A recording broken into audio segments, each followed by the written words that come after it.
Hello and welcome to episode 5 of the Pocket Dojō podcast. I'm Paul Craig. And I'm Asha Singh. Happy New Year. Welcome to 2024, which promises to be a year of great transformation for the world. We hope that you had a restorative holiday season, however you celebrate it, and that your start to this year is smooth and fruitful. We often have a tendency in January to race full on into the year, when in fact the depth of winter is absolutely perfect for preparing the ground and sowing new seeds that'll sprout and grow in spring. So this month, we're taking a look back at some of the topics we've covered in the first 4 episodes of the Pocket Dojō podcast and setting the scene for some of the upcoming next shows.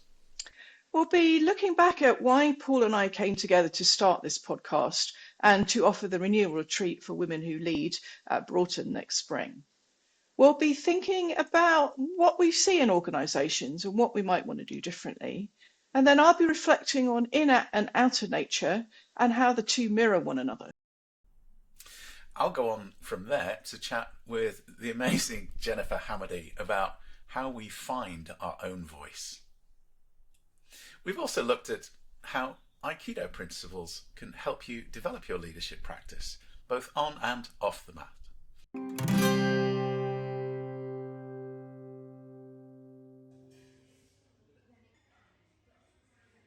So there's an important book by Giles Hutchins and Laura Storm called Regenerative Leadership. And in that, they talk about the 4 disconnections that we seem to be seeing all over the world right now. The first is the disconnections between humans and nature.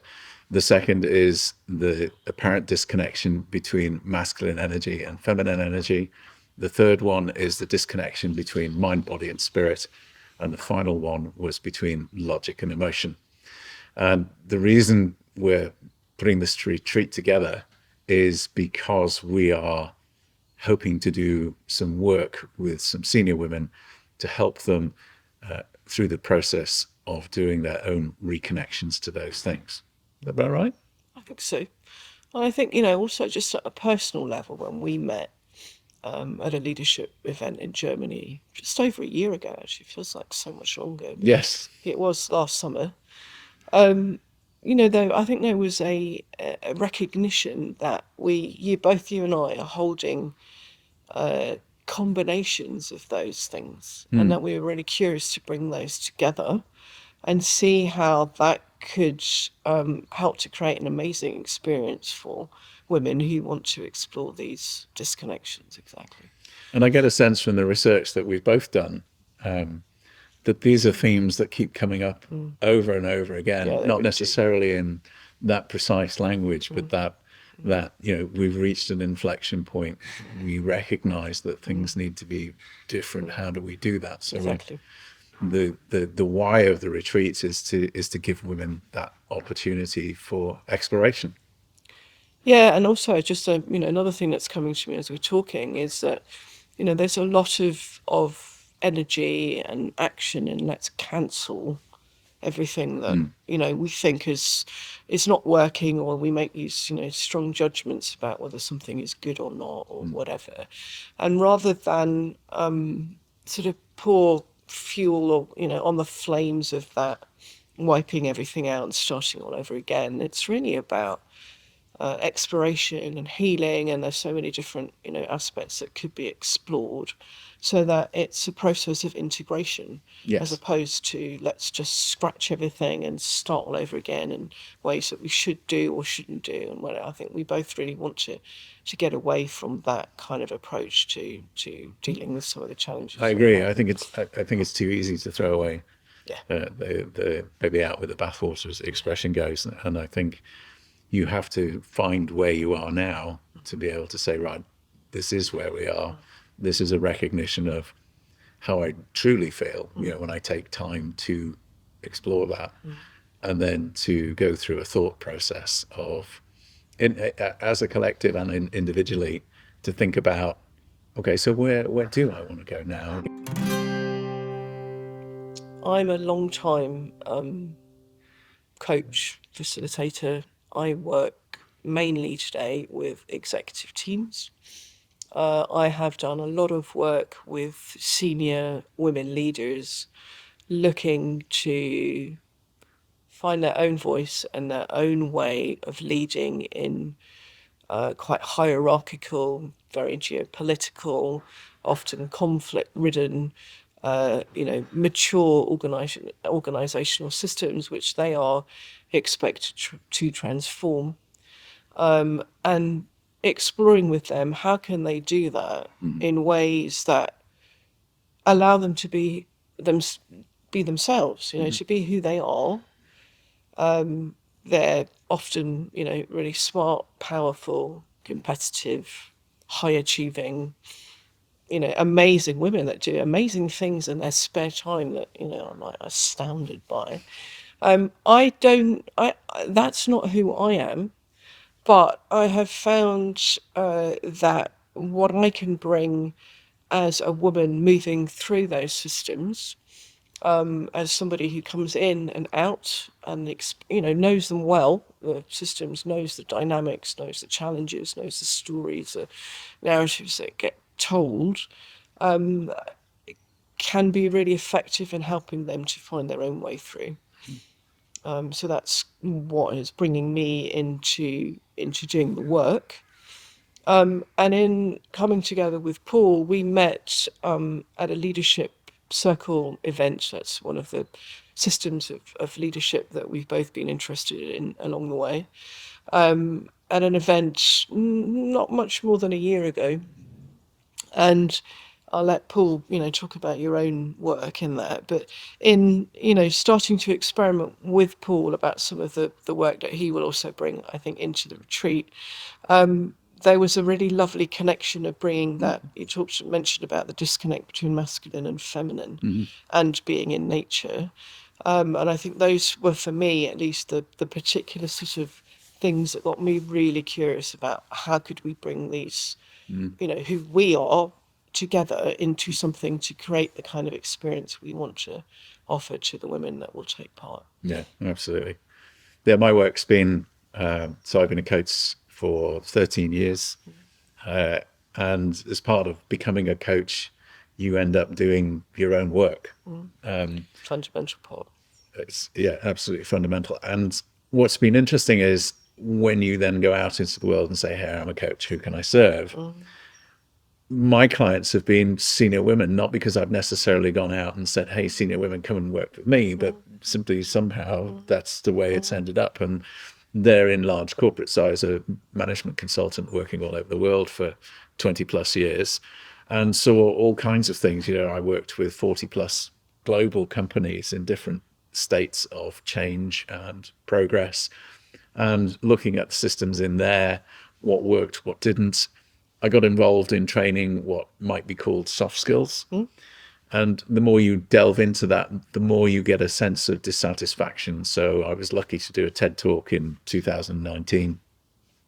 And there's this astonishing figure in there that still boggles my mind and most people's minds because it's just so big, which is they estimated we spent $366 billion globally on training leaders around the world in various forms.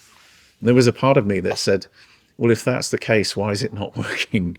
I couldn't do that. So I couldn't figure out what that was.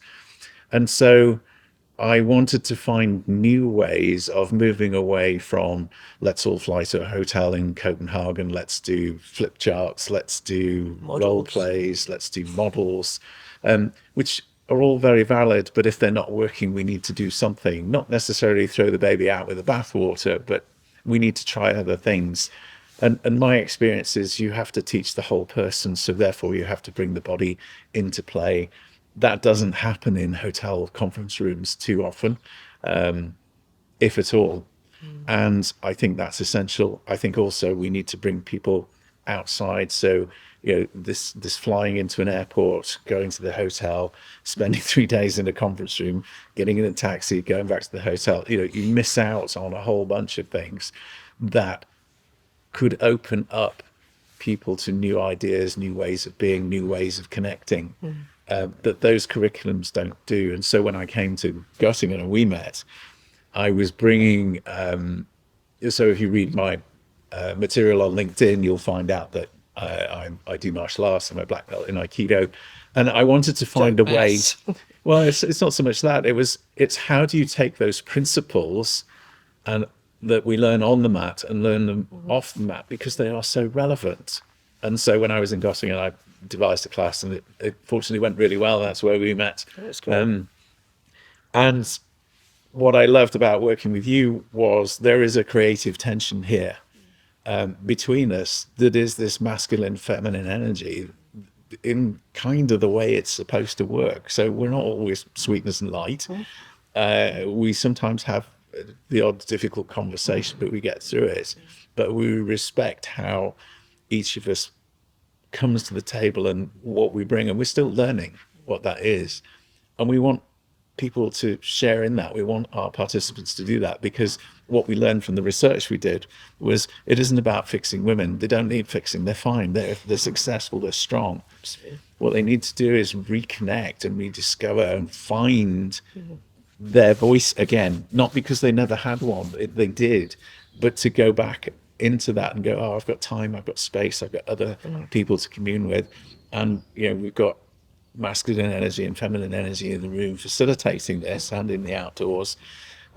Hopefully that will become a catalyst I'm sure it that will. will spark conversations around an agenda that takes people through a whole cognitive experience and also an embodied experience, where there's a great deal of freedom to explore that without judgment, and in a way that is safe for each of the Yeah, and participants to also come. realistic, So coming back to what you were mentioning earlier, Paul, about the amount of money that's spent on leadership development, right?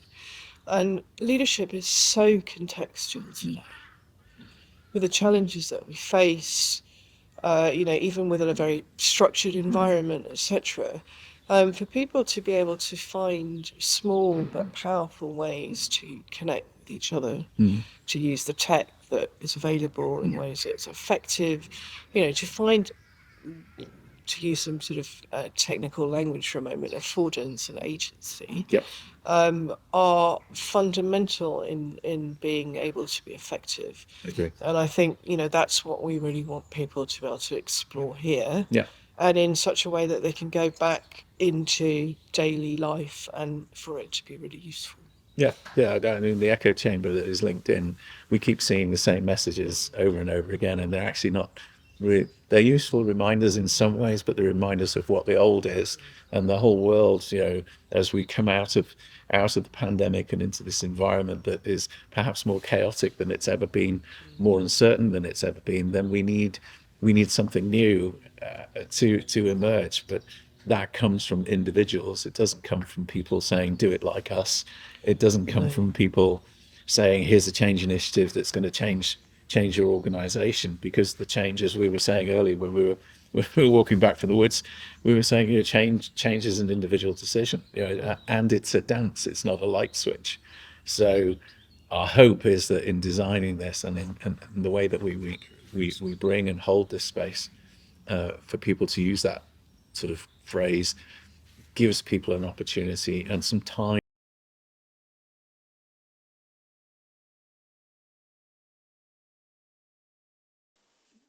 In my organisational workshops, I often ask the question, does the outer world create our inner experience, or does in some way our inner experience influence and create the outer one? Now, that might sound like a really strange question for busy, often executive teams who are used to delivering in high pressure or very political environments.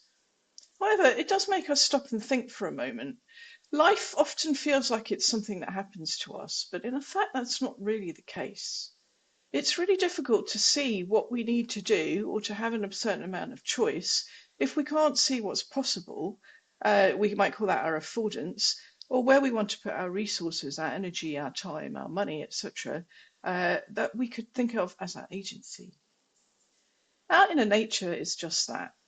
We often think about the fact that we consider ourselves to be independent beings with our own thoughts, feelings, ideas, perspectives, beliefs, whatever. Our inner nature is, like I say, just that. everything that's going on for us in any moment. Let's think though, when we arrive in any moment, we're the product or the fruit of all the experience that went before it. We move through lots of different contexts. They shape us and we shape them. So we arrive with the sum or the collage, if you like this picture, of all the things that we've been through already. The anthropologist and polymath Gregory Bateson famously said that the major problems in the world arise from the difference between how nature works and how people think. If we take a walk through a forest or any other kind of ecosystem where there's lots of different kinds of life, we will see quite quickly, we'll notice, all the different plants, all the different animals or insects that might be living there. If we walk a little bit further and think about that ecosystem, we might start to reflect on the fact that all of those different forms of flora and fauna are living there together. They compete and they collaborate in continuation, both as an individual member of their own species and as part of that whole. Teams and organizations are quite similar. There are things that we need to do at certain times. There is a natural cycle of birth, growth, death, and composting, just like in the forest, in order to let new things emerge. We can't keep things going forever.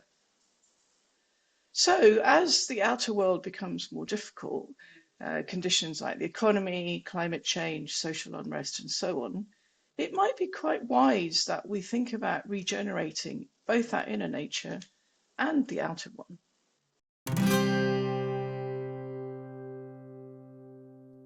So, given the importance of finding your voice to women who lead, let's go deeper to find out what finding your voice really means. Hi, Jennifer, how are you? Oh, I'm fantastic. How are you, Paul? I'm doing really good. It's such a pleasure and such an honor to have you on the podcast. Thank you for saying yes, as usual. Oh, at any time and always. It's my pleasure. So we've been talking about the retreat, and I know you were one of the contributors to the research for that, so thank you. What we found was that it was clear that women in the workplace, those that are leading, don't need to be fixed. They're fine. They're strong. They're more than capable. But what did come across was this idea of finding their voice or standing in their voice. And one of the reasons I wanted to talk to you and share your expertise on the podcast was because this is your area of expertise. So from your perspective, thinking about finding your voice, why is that important? Well, to me, those words are very, very powerful. And they are all, I think that expression in our culture today can seem a little cliche. Mm-hmm. But if you'll indulge me, I think that starting backwards, voice is not just our what we're saying, but voice to me, as I understand it, not just in singing, but in presenting, but even living, voice really encapsulates everything that is riding upon our self-expression. It is all of who we are and all of what we say and all of what we hope and long for. And finding, to find your voice, inherent in the word your is our, and there's a collective nature of that, which I'll speak to in a moment. I think that's important too, because I think in isolation, when we're stuck in our heads, that's where fear tends to ferment and exist. But the finding I love, because you've already alluded to this, finding is not learning a tip or a trick or some new skill. It's uncovering and rediscovering what has always been there, inherent and waiting within us. And so when you ask about finding our voices or finding your voice, that is all that is present for me. And specifically to your question of why is it important, I think that in the absence of finding or uncovering or rediscovering our voice, our self, our essence, our purpose, our value, our determination, our dreams, we're not living, I don't necessarily believe in a bad life, but we're not fully self-expressed. We're not, we can't be fully joyful. There's a crimp in the energy flow. And so I think it's imperative to find that and reconnect with that so that we can not just be alive, but can thrive. I love that expression, a crimp in the energy flow. I've not heard that one before. That's lovely. So for women listening to this, and for men too, actually, because I know there's a fair few men that have a crimp in their energy flow. Um, if you think about women in the workplace, Mhm. in your experience, what has been helpful? Because it seems like, it might seem to some like a mountain to climb. And in Mhm. some respects, it's really just in the next door room. You've just got to open the door to connect to it. But Yep. assuming that people are thinking, oh, that sounds like a lot of work, or it sounds tricky, or I couldn't possibly do that because I've been told I can't do that. What are some of the things that you've come across in your experience that are helpful as either practices or ways to think or something else? Mhm. Well, I think an easy one, or maybe it's, what is that wonderful expression? A simple one, though it might not be easy. Yeah. Um, I think that this is true for women and, as you said, for men, and not just in the workplace, but in any area of our lives, relationships. But specifically to the workplace, I think what happens to a lot of women in particular is that we enter the workplace feeling as a starting point that we need to crimp who we are and kind of put on a type of act or charade or put on something or bend ourselves in a way to be accepted and certainly to succeed.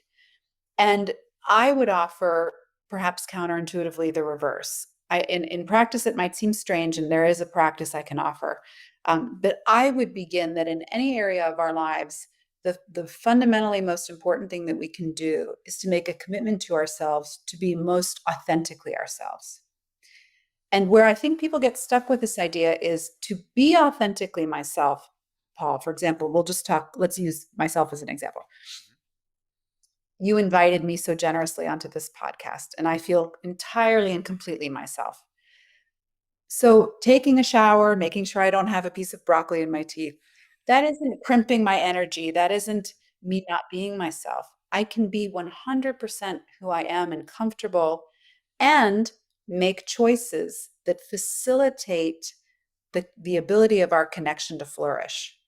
And so I think that women in the workplace, in particular, men too, to reframe things for themselves, to think, okay, I'm going to go and be who I am. I'm going to prioritize and value that is a priority for me and has to be a commitment that I honor. And then once I'm there, because I'm not stifling my energy or expending my energy trying to figure out how to fit and what to do and say and not do and say, I actually have more energy to really take in the landscape of things and say, okay, now what can I do on top of my being 100% myself that will facilitate connection, that will allow people to better understand me, and will allow myself to more fully integrate and thrive here? And those aren't mutually exclusive things. If you can keep your head when all about you are losing theirs and blaming it on you, if you can trust yourself when all men doubt you but make allowance for their doubting too.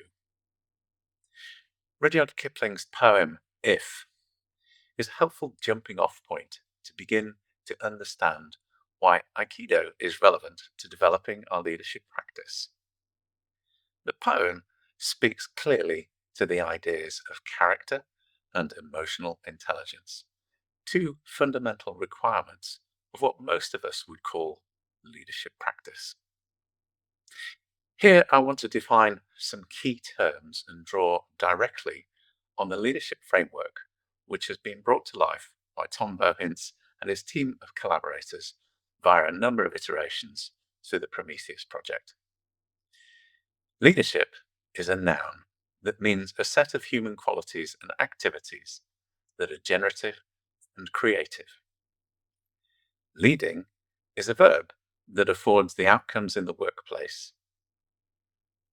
Leader is someone who is responsible for making changes happen.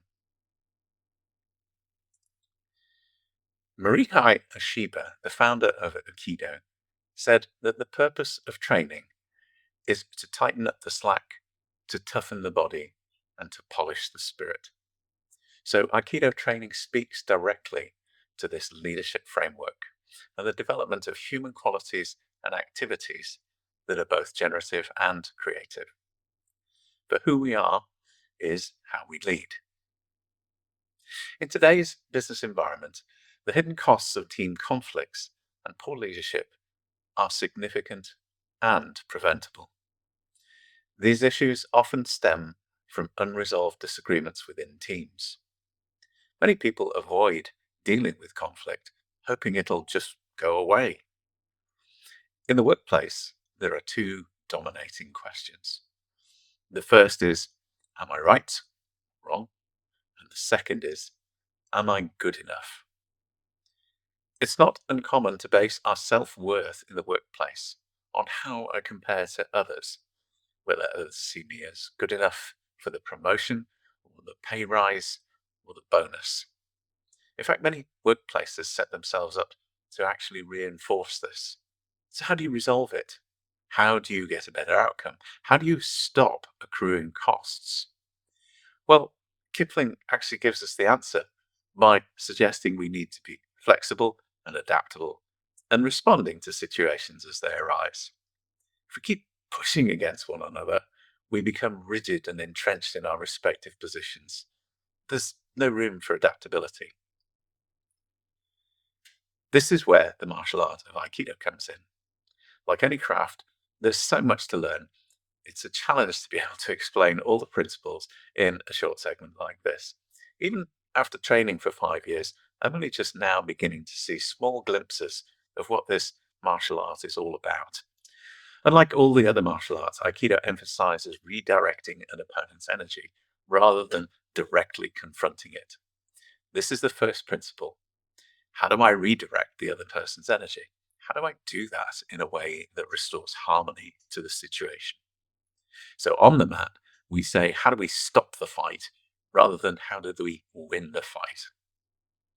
So as you watch this sequence of Aikido, note how the opponent landing on the mat unharmed at the end of each throw illustrates this. As we can see here in this first demonstration, the person receiving the attack actually turns to use the energy and momentum of the attacker to throw the opponent, if you like, onto the mat.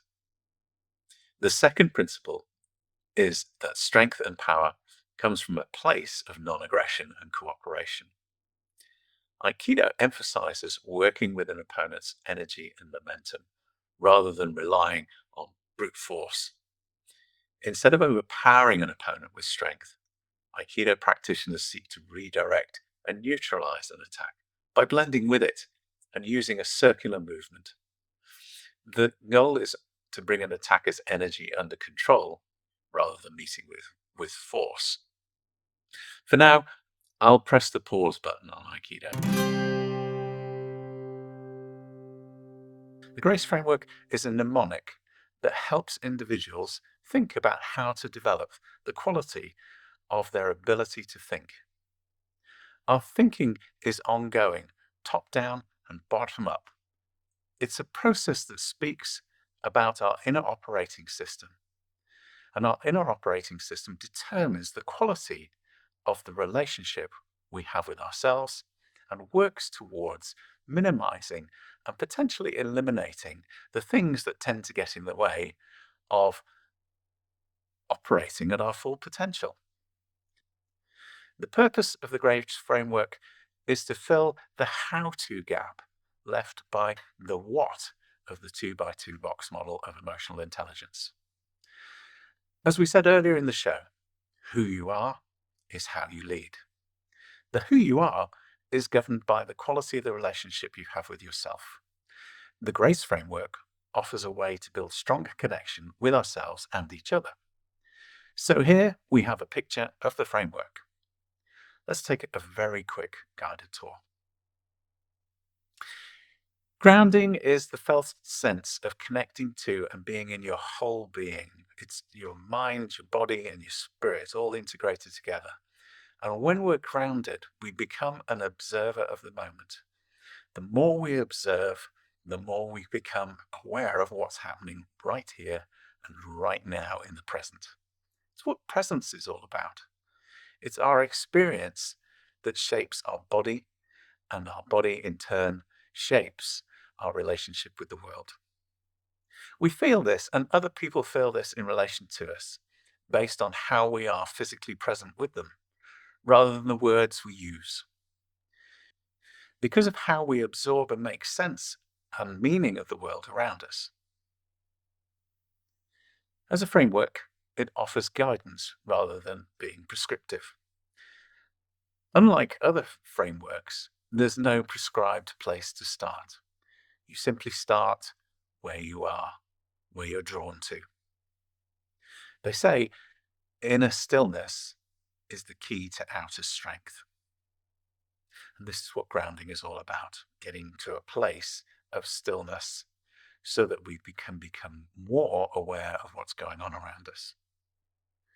Resolve is the setting of intentions rather than goals, and the emotional connection to each one of those, making sure that we hold each intention lightly rather than being attached to it. Acceptance is the A in the GRACE framework. What it means here is the acceptance of what happens in the system, acceptance of others, and acceptance of ourselves. So it means the acceptance of the system, self, and others without resistance. Acceptance is an important how-to of leadership because it supports us remaining in a grounded state and maintaining our resolve. The process of acceptance, however, is not a passive one. A greater level of acceptance helps to connect us to a greater level of emotional and psychological agility. It's not advocating that we must accept everything or everyone we come into contact with, nor are we suggesting that acceptance is about masking or hiding our emotions. Creating is the process of courageously bringing to life an original idea from nothing. To create anything of beauty, daring, and substance makes the world see itself afresh and is the work of lonely persistence against the tides of convention and conformity, often at the cost of the visionaries' aching ostracism from the status quo that they are challenging with their vision. Embody explains the difference between having a mental or a cognitive appreciation of our inner game of leadership, and is very different to having a felt sense of knowing. As the saying goes, to know and not to do is not to know.